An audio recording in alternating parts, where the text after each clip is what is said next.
This incident occurred during my 5th grade year. I had a group of friends from school and we were quite close-knit. Despite being on the shy side, I managed socially.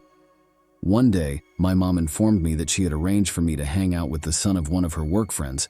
This boy, Derek, attended a different school in our city, and I couldn't comprehend why he wouldn't spend time with his own friends.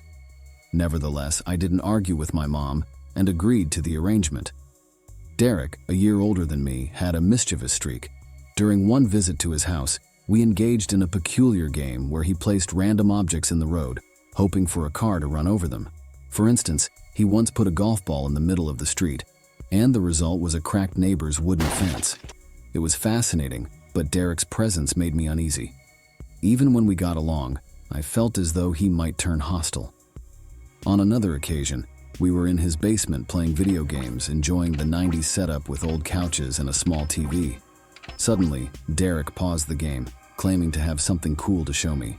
He ran upstairs, leaving me waiting. Minutes passed, and I heard him rummaging around. Without warning, he yelled, "Catch this!" I looked up to see what resembled a fireball hurtling down the stairs. It was on fire, and panic set in as it ignited the synthetic carpet, spreading rapidly. I shouted for Derek, but there was no response. Smoke filled the room, making it difficult to breathe and see. Despite managing to reach the stairs, the door wouldn't open. Derek was holding it closed. I banged on it, but to no avail. Desperate, I went back down the stairs, my shirt over my face to shield from the smoke. Recalling a small window on the other side of the room, I rushed towards it. The smoke was less severe there, thanks to the absence of carpet. I struggled to open the jammed window, but eventually succeeded. Climbing out into the backyard, I looked back at the house engulfed in smoke and flames. Neighbors had noticed the smoke and called the fire department, who arrived promptly. Coughing, I watched as firefighters rushed into the house. When Derek's parents arrived, they were frantic. Derek spun a story, portraying it as an accident, claiming he had been attempting something he saw online without realizing the danger. I couldn't believe his effortless lies, and despite my truth, everyone believed him. As he hugged his mom, he shot me a sly smile that intensified my disdain. My parents, however, were furious and banned me from seeing Derek again, a decision I wholeheartedly supported. I revealed the truth to my parents, who believed me. Despite Derek's convincing lies, I knew he had tried to harm me that day. His parents and the police did not see it that way, and he largely got away with it. My mom later explained that Derek had social problems and struggled to make friends at his school. She believed that spending time with him might improve his social skills. Though she apologized profusely, the guilt she felt was evident. Years have passed since the incident, and I heard that Derek's family moved away. I do not know what became of him, but given his actions in 5th grade, I wouldn't be surprised if his future took a dark turn. I hope he has changed for the better, but the possibility of a troubled path, even incarceration, wouldn't be shocking. If you liked this story, subscribe to the channel to stay tuned. Currently, I reside in a different state than my family. Typically, I would opt for a flight to visit them, but this time, I decided to take a road trip. The reason behind this deviation from my usual travel plans was that I had left some belongings at my parents' house when I moved out, and I wanted to retrieve them. Embarking on this journey meant facing a roughly 10-hour drive, making it a substantial day-long endeavor if I set out early in the morning. However, on the day of departure, I found myself sleeping in and spending some quality time with my younger brother in the early afternoon. By the time I hit the road, it was already 3 p.m. Initially, I convinced myself that I could still manage to reach my destination in a single day. But as the sun began to set, the impracticality of that notion became evident. It was late, and every hotel I passed was either fully occupied or closed for the night. Exhausted and without a place to stay, I decided to pull off the highway and park on a quiet stretch of road. Technically, it was illegal to sleep there, and I even noticed a sign warning against it a few miles back. Nevertheless, with limited options, I proceeded with my plan. The intention was to catch a few hours of sleep in my car and resume my journey at dawn. I recall feeling somewhat uneasy about sleeping in my car, but fatigue prevailed. I reclined my seat, wrapped my jacket around me, and closed my eyes. The road was silent, except for the occasional passing car or truck. Positioned on a side road about 200 or 300 feet from the main highway, I could still see the distant lights in my rearview mirror, albeit barely. Surrounded by a lot of forest, the road I was on bordered a wooded area on one side, with a field on the other. Despite my tiredness, the discomfort of my car made it challenging to fall asleep. Suddenly, I noticed the glare of headlights flooding through my rearview mirror. Even with closed eyes, the brightness was too pronounced to ignore. Opening my eyes, I initially thought it might be the police, possibly approaching to inform me that I couldn't park there. I shifted my seat upright, preparing to drive off, but then I saw them, 2 men approaching my car, and they didn't resemble cops. Clad in ordinary clothes, they arrived in a pickup truck, not a police car. Before I knew it, they were at my door, with one of them attempting to yank the handle. Locked doors didn't deter them, as one of the men pulled out a gun, commanding me to open up. Surrendering, I raised both my hands and unlocked the car at their demand. One of them opened the door, pulled me out, and there I stood on the side of the road, feeling utterly vulnerable. "Wallet and phone," one of them barked, and without hesitation I handed them over. Subsequently, one of them reached into my car, took my keys, and I anticipated they would leave, possibly stealing my car. Surprisingly, they had different plans. Instead of driving away, they forcibly led me into the woods adjacent to the highway. The underbrush was thick, catching at my clothes, and branches snapped under our feet as we moved deeper into the darkness. One of them had a flashlight, or perhaps it was just a phone, providing the sole source of light. The notion that they might intend to harm me weighed heavily in my stomach. Why else would they bring me into the woods? After about 15 minutes, one of them shoved me to the ground, and my face met the forest floor. Cold leaves stuck to my cheek as I looked up, seeing 2 silhouettes illuminated by the flashlight. Above me, I could hear them arguing. One of them wanted to shoot me while the other attempted to dissuade him. It seemed like the plan was to end my life, but one of them had second thoughts. At one point, the light pointed away from me, and seizing the opportunity, I started crawling away down a slope. Moving as quietly as possible, I continued, reaching a large tree where I hid, holding my breath and listening for any sign that they were following. To my relief, they didn't come. I waited, each second stretching endlessly. After about a minute, I could hear yelling, but it appeared they never pursued me for some reason. They let me go. I waited for what felt like an incredibly long time, disoriented and scared as I stumbled through the woods. Visibility was minimal, and I could hardly see my hand in front of my face. Eventually, I reached the highway and walked down the road to where my car was parked. Throughout this time, I feared that the men might return and find me.